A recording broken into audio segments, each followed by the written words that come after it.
नमस्कार दोस्तों। इस वीडियो से पहले हमने नीति योग के का सामान्य परिचय देखा था।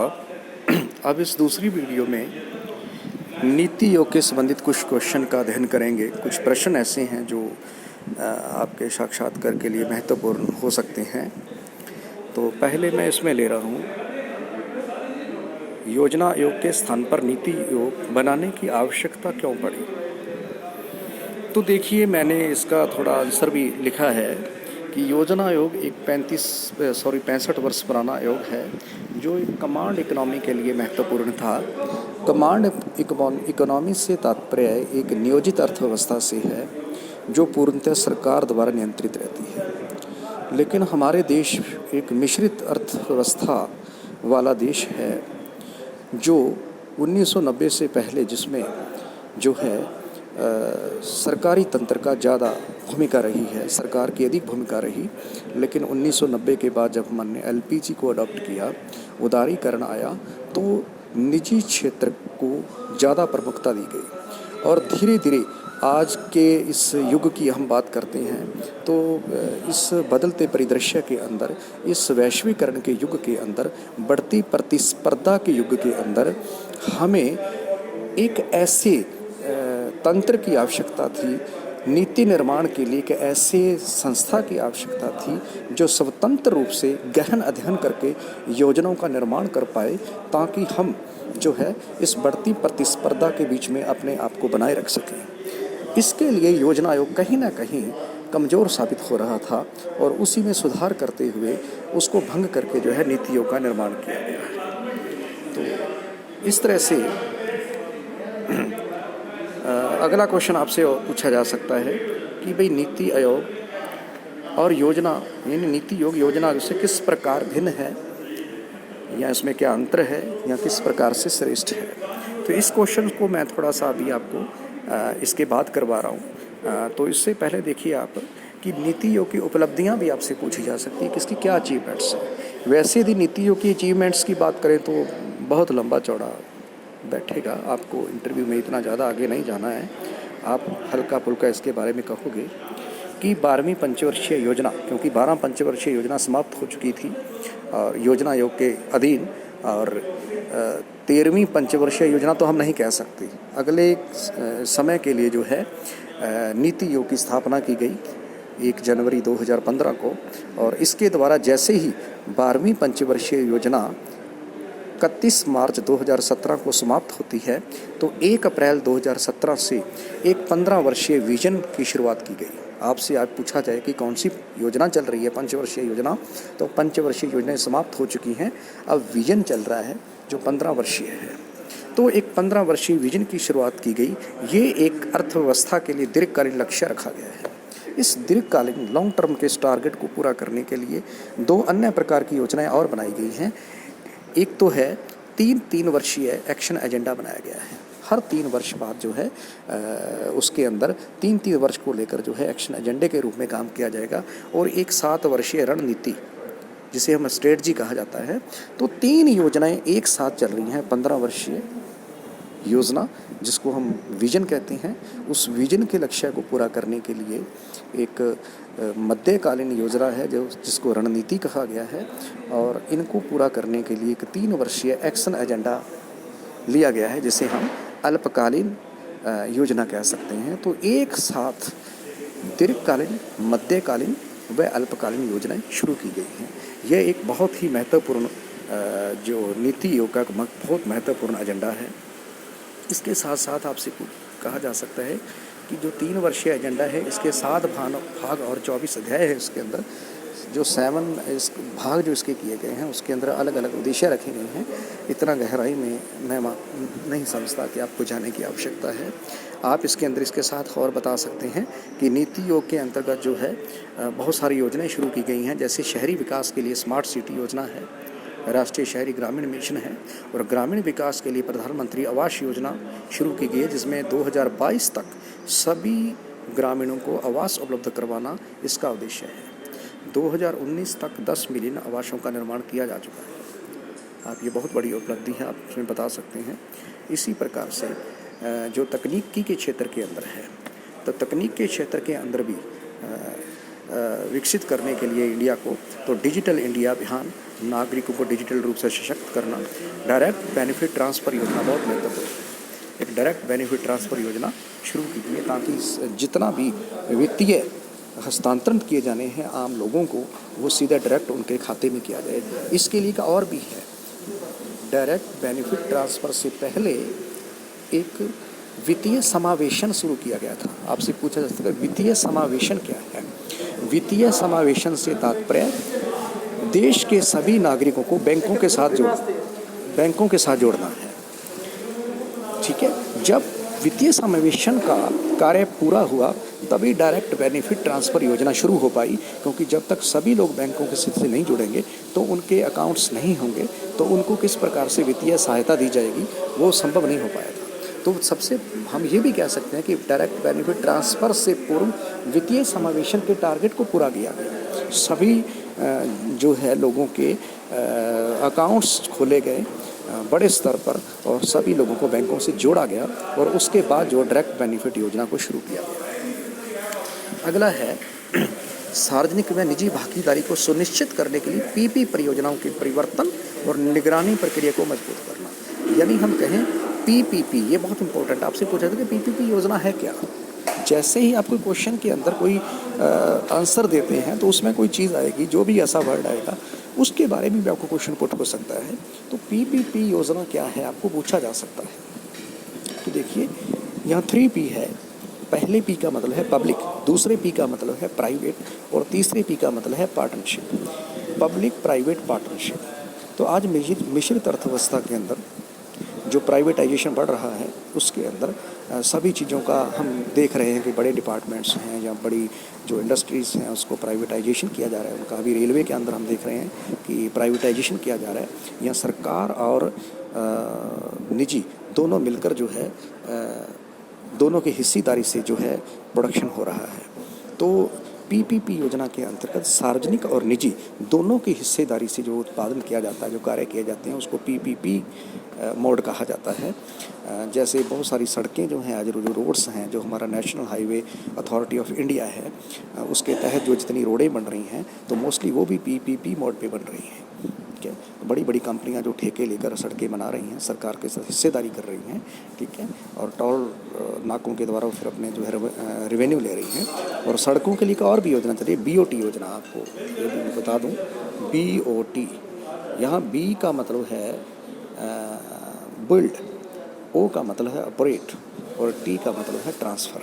यानी सड़क बनाना, बी का मतलब बनाना, ओ का मतलब ऑपरेट करना और टी का मतलब ट्रांसफ़र करना। मतलब जो बड़ी कंपनियां हैं वो सड़क का निर्माण करती हैं फिर उसको ऑपरेट करती हैं। मतलब वहाँ टोल फ्री लेके और लोगों से जो है व्हीकल जब जाते हैं उनसे जो है रेवेन्यू कलेक्ट करती हैं। उनका सरकार के साथ कोई नेगोशिएट होता है कि भाई 5 साल के लिए या 10 साल के लिए जब तक उनका रेवेन्यू पूरा नहीं होता उसके बाद उस सड़क को वापस गवर्नमेंट को ट्रांसफ़र कर दिया जाता है। उसको बीओटी योजना भी कहा जाता है। ऐसे ही ऊर्जा के क्षेत्र में या ऊर्जा के क्षेत्र में विकास करने के लिए सरकार का उद्देश्य है मई 2018 तक देश के प्रत्येक ग्राम तक बिजली पहुंचाना और 2022 तक प्रत्येक परिवार तक बिजली पहुंचाने का भी हमारी सरकार का उद्देश्य रहा है।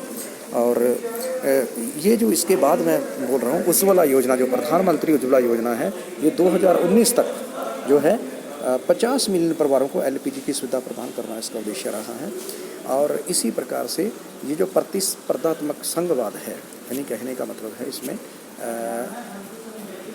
प्रतिस्पर्धात्मक संघवाद को बढ़ावा देने के लिए पहले हमने बात करी थी सहकारी संघवाद, अब दूसरा वर्ड है प्रतिस्पर्धात्मक संघवाद। तो दोनों में थोड़ा फर्क है। सहकारी संघवाद से तात्पर्य मैंने पहले भी आपको पिछले वीडियो में बताया है कि भाई जब केंद्र व राज्य मिलकर किसी नीति का निर्माण करते हैं, दोनों के राज्यों का बराबर भागीदारी होती है उसके अंदर, तो उसको सहकारी संघवाद के नाम से जानते हैं। लेकिन यहाँ प्रतिस्पर्धात्मक संघवाद को बढ़ावा देने की बात की गई है। मतलब सभी राज्यों को एक दूसरे से प्रतियोगिता करने के लिए कहा गया है। मतलब आज पूरे राज्यों की जो उनका प्रदर्शन है उनका एक रैंकिंग तैयार की जा रही है।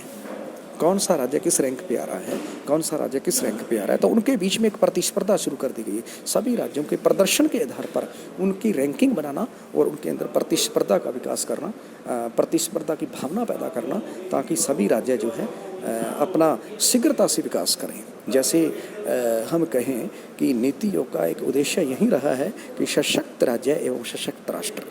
तो जब राज्य सशक्त होंगे तो राष्ट्र स्वतः सशक्त होगा। तो राज्य सशक्त कैसे होंगे? जब सभी राज्यों के अंदर एक जो है प्रतिस्पर्धा की भावना पैदा होगी। तो अभी देखेंगे आप आगे, ये भी एक बहुत बड़ी उपलब्धि नीति आयोग की रही है।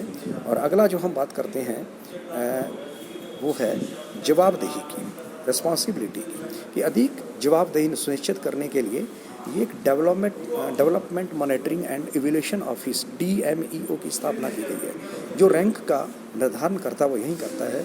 DMEO की स्थापना की गई है जो विभिन्न मंत्रालयों के प्रदर्शनों से संबंधित आंकड़ों को इकट्ठा करता है, उनकी रैंकिंग बनाता है और उनकी जवाबदेही सुनिश्चित की जाती है कि आपने कितना कार्य किया है, कितना आपका कार्य बाकी है। ठीक है, तो DMEO के बारे में भी आपसे पूछा जा सकता है कि नीति आयोग में DMEO क्या है? तो development monitoring and evaluation office.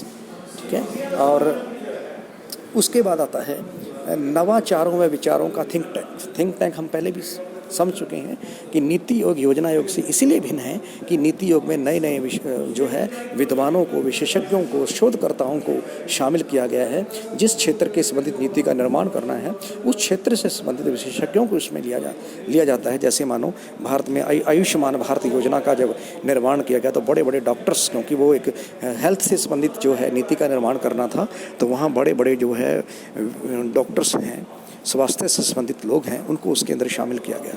तो इस तरह से जो है ये थिंक टैंक के रूप में कार्य करता है।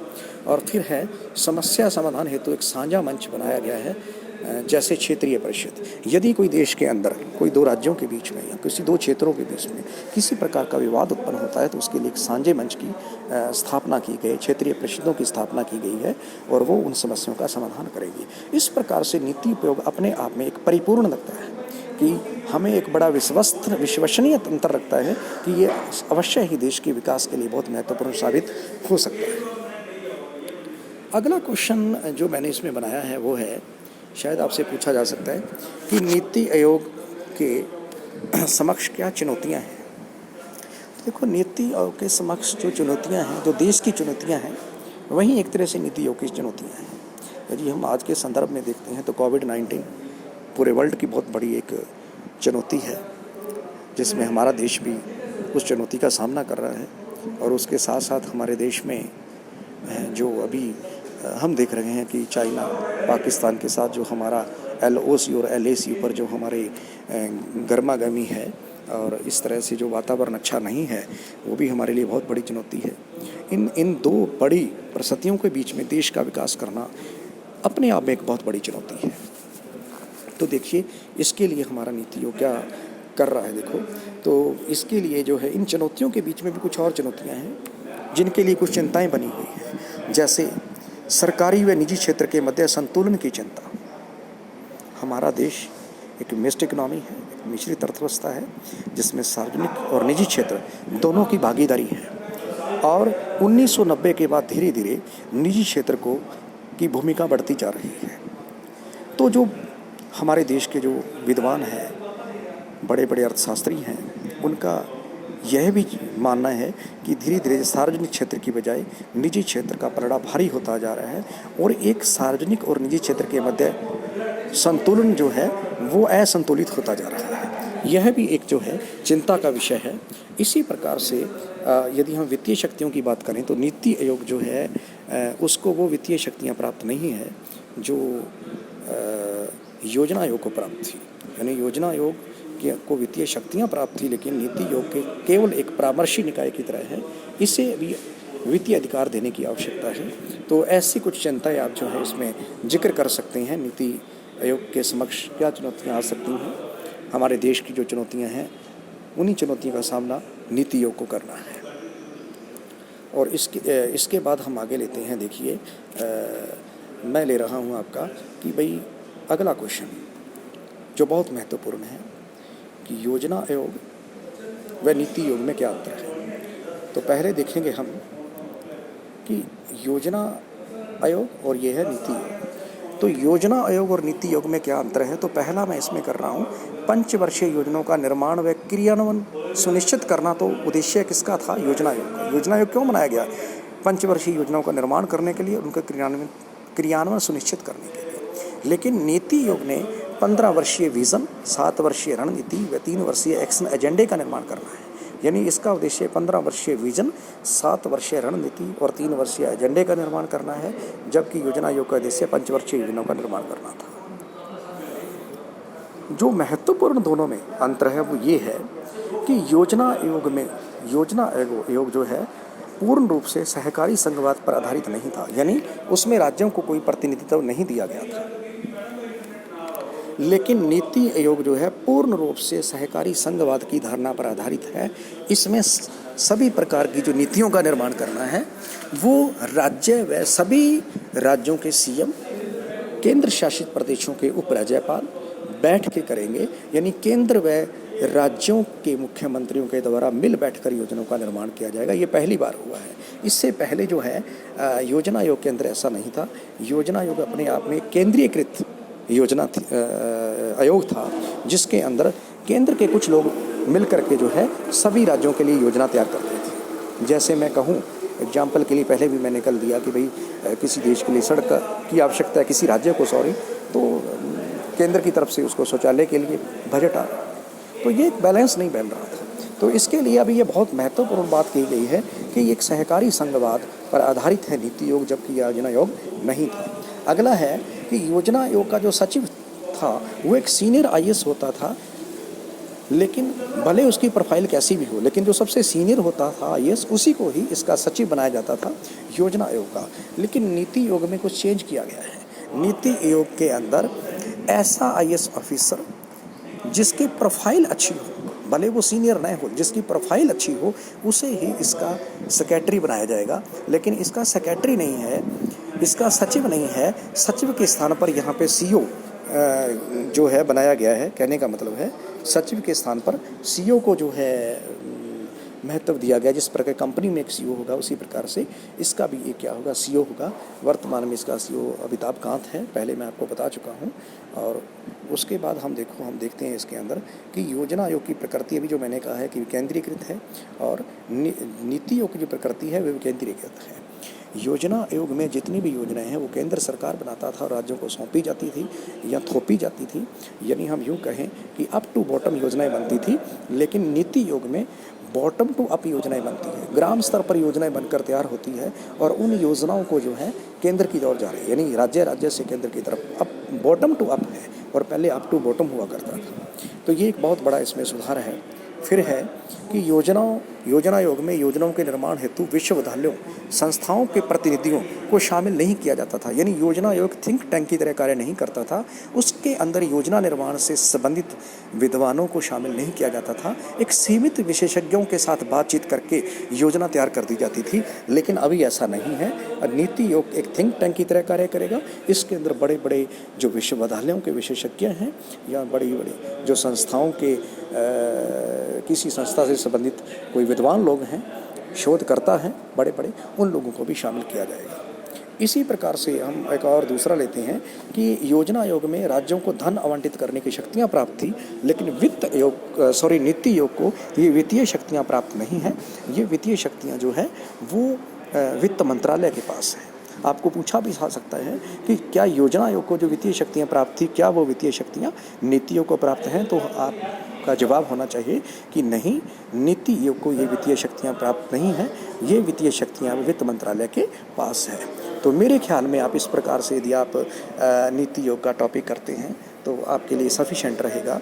और इतना ज़रूर देख लें कि मैंने कुछ चीज़ें इसमें जो इसकी PDF बनाई है उसके अंदर डाली हैं। तो यदि कोई योजना का आप नाम ले रहे हैं तो उसके बारे में थोड़ा सा आपको जानकारी होनी चाहिए, क्योंकि इंटरव्यू के अंदर एक ब्रांचेस चलता है। कोई चीज़ आपने उसमें आपके वर्ड आपके आ गया शब्द इंटरव्यू के अंदर, तो उससे संबंधित ही नया क्वेश्चन पुट हो जाता है।